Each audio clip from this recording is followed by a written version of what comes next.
Bonjour à tous, bienvenue dans cette nouvelle vidéo. Aujourd'hui j'ai envie de vous transmettre un enseignement que j'ai reçu, ça fait longtemps qu'il est là mais qui a vraiment été présent lors de la dernière retraite que j'ai facilitée. C'est un enseignement sur la confiance. C'est facile de faire confiance quand tout va bien, quand tout s'aligne, quand la vie est pleine de synchronicité, quand le chemin il est grand ouvert. C'est facile de faire confiance à la vie, de faire confiance en soi, de faire confiance en notre chemin. Mais ce n'est pas la même chose quand les choses se ferment, il y a des situations compliquées, des situations difficiles qui apparaissent face à nous, quand le doute s'installe à l'intérieur de nous. On est ici sur Terre en tant qu'âme pour vivre des apprentissages. On est ici aussi pour se rappeler, pour venir se reconnecter à la lumière. Attendez, je vais y arriver. Si tout est toujours merveilleux, si tout est toujours grand ouvert face à moi, quel que soit ce que j'ai vécu avant, je ne vais pas vraiment être dans mon apprentissage de la confiance. J'entends pour certains si, parce que pour certains, il y a toujours cette peur qu'il va m'arriver un truc, et donc il y a quand même une méfiance qui reste. Mais pour ceux qui accueillent, qui arrivent à accueillir les bénédictions de la vie, si tout est toujours ouvert face à vous, vous ne pouvez pas venir construire cette confiance, ramener cette reconnexion à la source, à l'intérieur de vous. Quand la vie vous amène des épreuves, des moments difficiles, des moments où c'est moins grand ouvert, où vous n'êtes plus trop sûr, où il y a plusieurs chemins, puis je ne sais pas lequel prendre. C'est là où vous pouvez vraiment venir travailler votre confiance. C'est là où vous pouvez vraiment reconstruire à l'intérieur de vous cette confiance qui peut-être n'a jamais pu se bâtir. Est-ce que je peux essayer et réussir à avoir le même degré de confiance quand c'est difficile, quand c'est compliqué, quand le chemin il est plus visible, ou quand il y a des choses vraiment dures qui arrivent face à moi, que quand tout est magnifique et tout est beau autour de moi? Est-ce que je peux me permettre, dans les moments où c'est pas évident, où ça tremble à l'intérieur de moi, où il n'y a plus rien qui est sûr, où la vie elle m'apporte des choses qui sont difficiles à accueillir, est-ce que je peux me permettre de venir m'ancrer dans ma confiance? Puis j'ai vraiment cette image-là, de venir m'ancrer dans ma confiance. Et de me servir de ces fréquences qui me sont proposées, que ce soit à l'intérieur ou à l'extérieur, pour venir augmenter encore plus ma confiance en moi.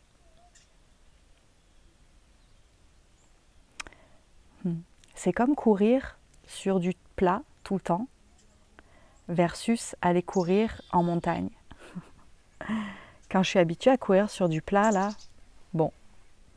Mais si j'ai envie de travailler d'autres muscles ou d'augmenter mes capacités physiques, je vais aller courir dans de la côte. Puis c'est là où ça va venir travailler plus pour venir augmenter la force de mon corps. C'est la même chose pour notre force intérieure. À certains moments, on a des passages initiatiques qui viennent augmenter notre force intérieure. J'aime pas du tout la philosophie de si t'arrives ça, c'est parce que t'es pas assez aligné. C'est parce que c'est pas assez bien ce que tu fais dans ta vie, t'es pas assez connecté à la lumière.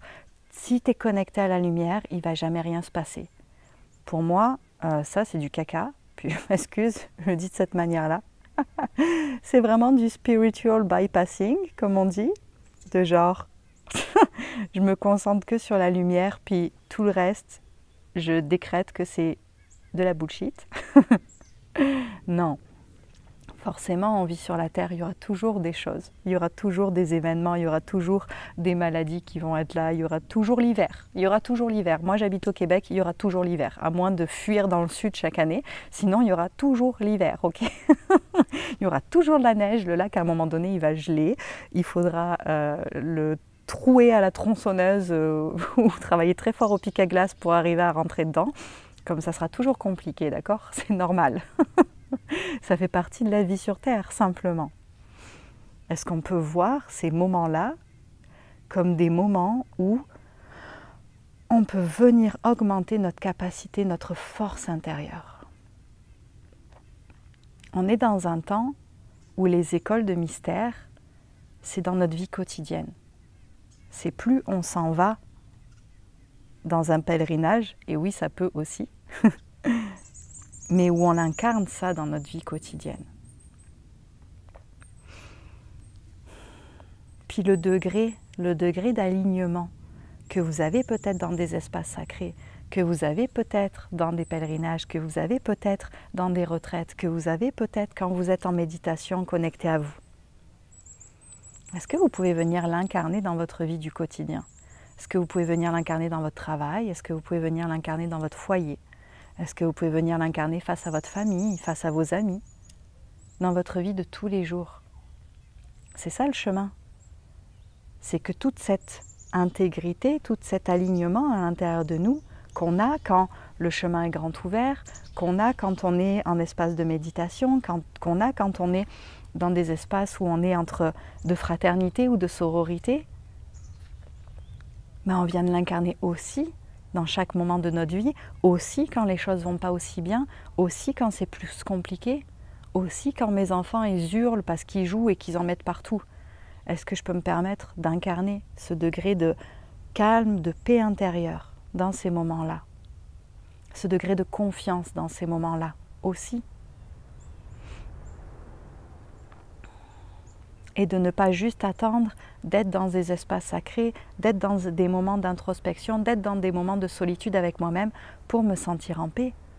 Mais finalement, amener cette paix tout autour de moi en tout temps.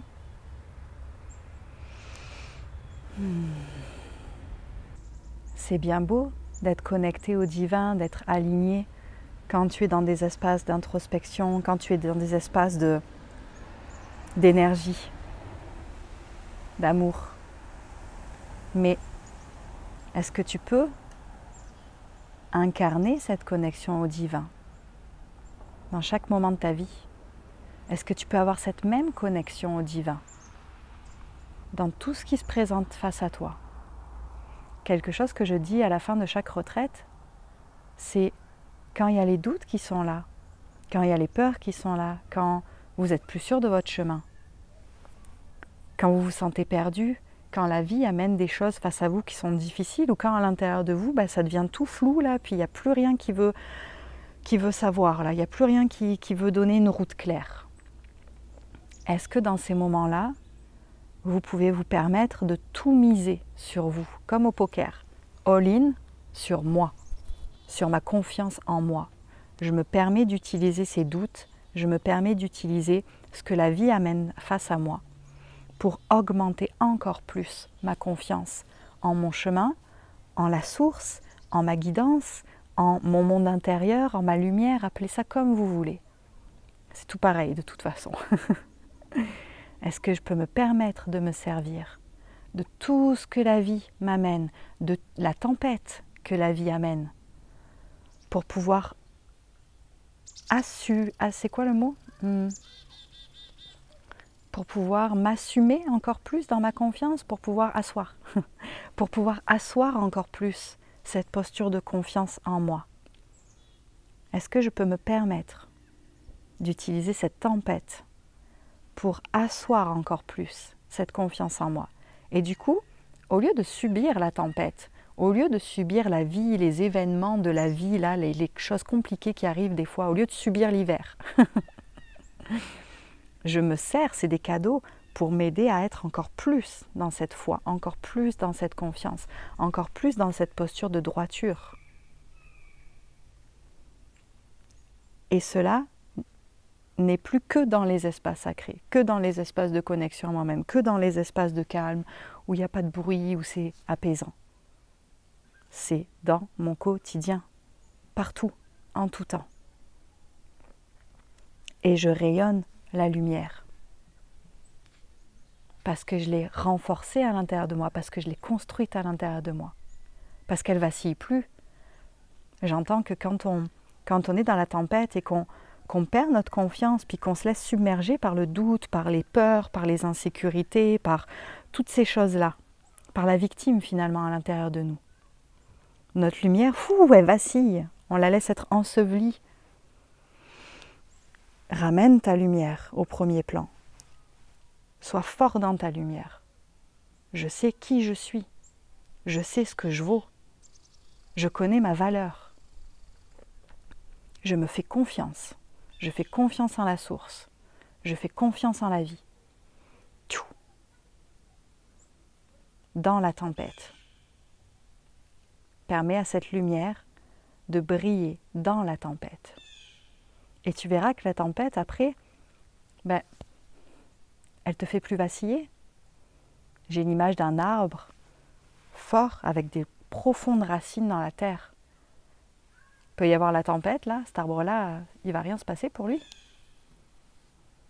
Versus les petits arbres qui, eux, vont se coucher, être déracinés pendant la tempête. Viens consolider ton arbre. Viens amener tes racines encore plus profondément. Ancre ta confiance encore plus profondément en toi. Et vois ces moments-là, difficiles, comme des moments d'apprentissage, comme des moments qui te permettent de venir encore plus amener de la force en toi, de la force intérieure, de la force de lumière, de la force de vie.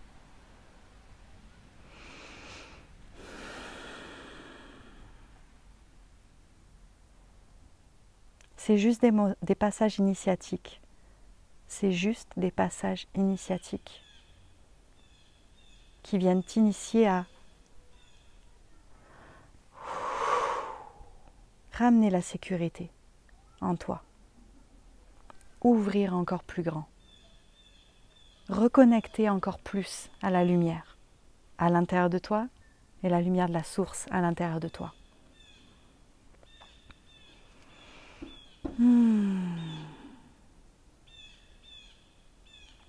Je regarde s'il y a autre chose qui est présent.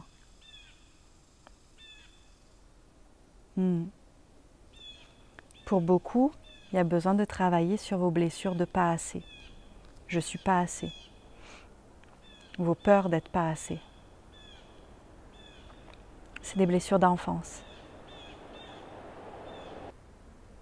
Viens me prendre soin de cet enfant intérieur. Aujourd'hui, j'avais une séance individuelle, puis l'image qui me venait, c'était ton enfant intérieur quand il y a le doute, quand il y a tous ces sentiments-là d'insécurité, de « je suis pas assez ». Ton enfant intérieur, là, l'image que j'ai, c'est comme un petit bébé qui pleure dans une pièce tout seul. Viens le valider, cet enfant-là. Et qu'est-ce que ça veut dire, valider? Ça ne veut pas dire « ah tiens, il pleure », puis je le laisse pleurer. Non, ça veut dire je vais le chercher, je le prends dans mes bras, je lui donne de l'amour. Je t'entends, je valide ta souffrance et j'en prends soin. Et j'en prends soin. Et c'est ma lumière qui vient prendre soin de cet enfant-là.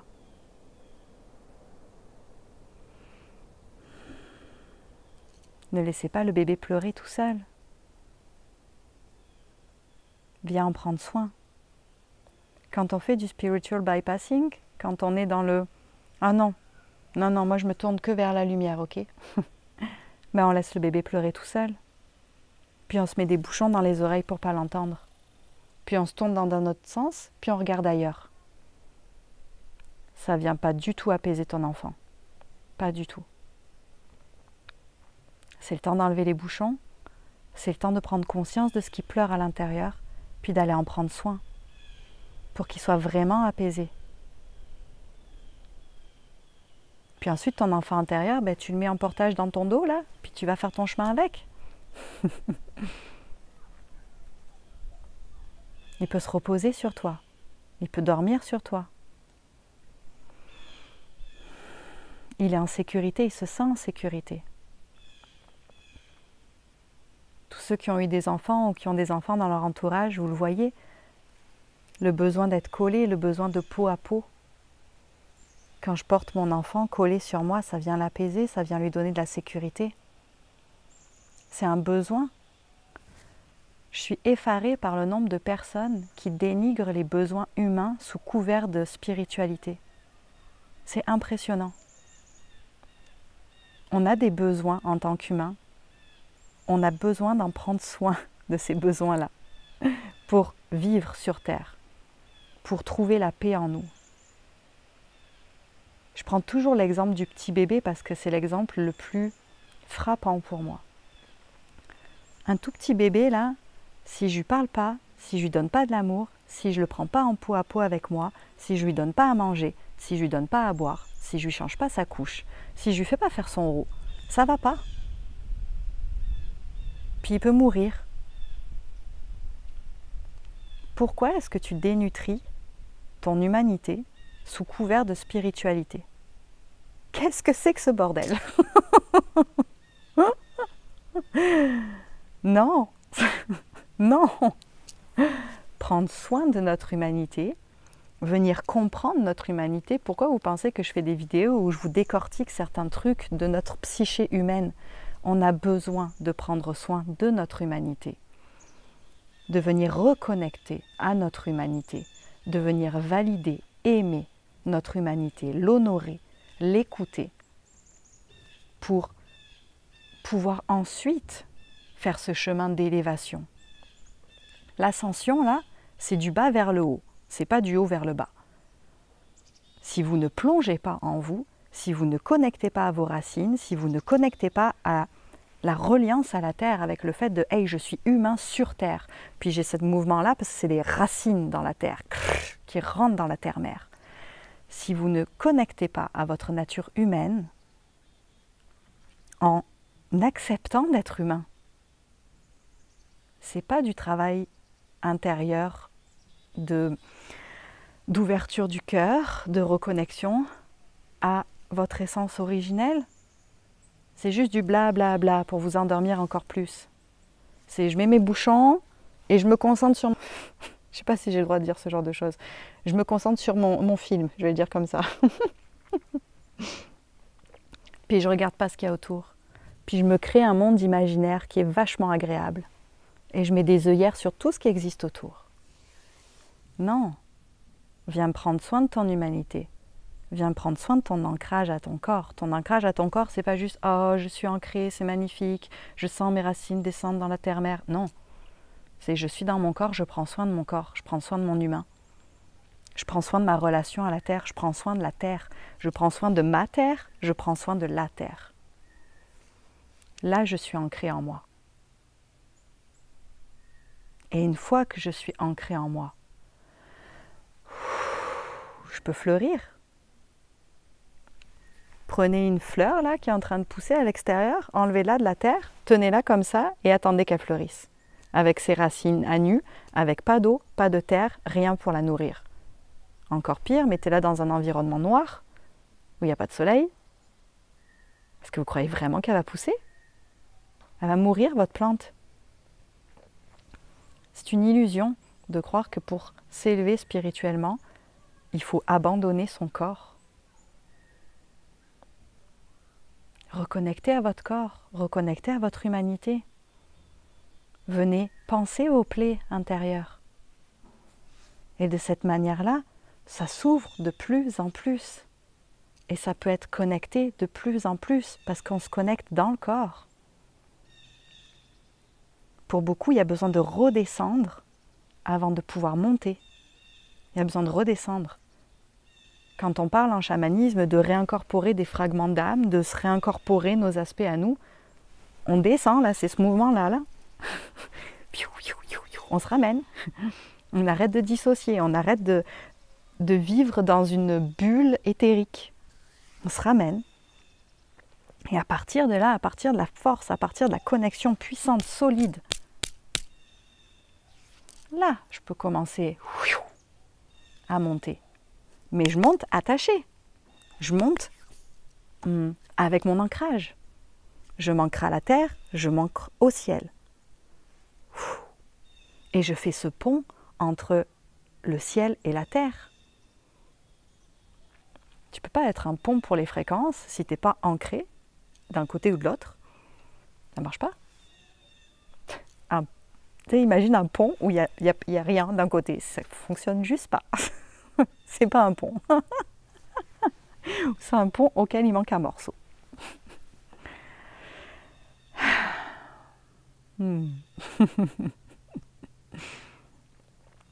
Donc venons prendre soin de nous.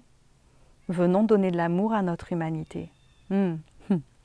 Ça arrive des fois qu'il y ait des personnes qui comprennent pas quand je dis se donner de l'amour à soi-même.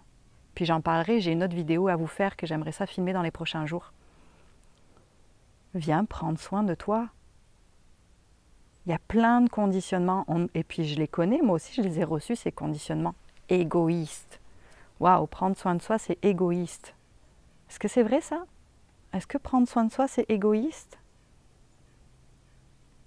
Ou est-ce qu'on t'a tellement déconnecté de toi-même qu'on t'a même persuadé que prendre soin de toi, c'est être égoïste?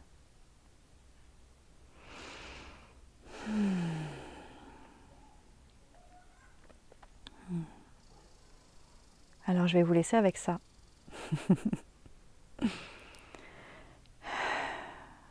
Merci de votre écoute. Merci de tout ce que vous faites, de tout le travail que vous faites à l'intérieur de vous.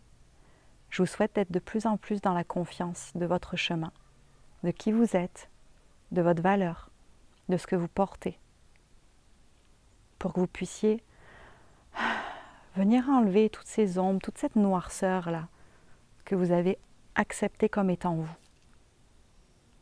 Tous ces doutes, toutes ces voix. Puis que vous permettiez de vous voir vraiment. Si vous avez envie de propager cette vidéo, vous êtes bienvenus pour le faire.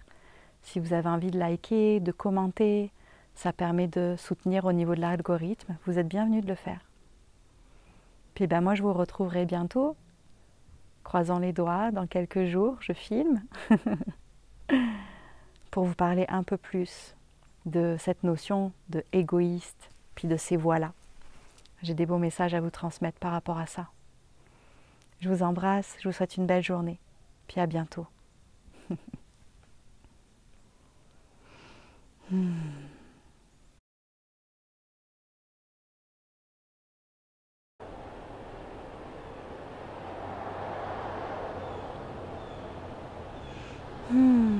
Le plus gros camion de la galaxie qui passe au bord du lac, qui fait carnage, c'est le gros camion, c'est le gros camion.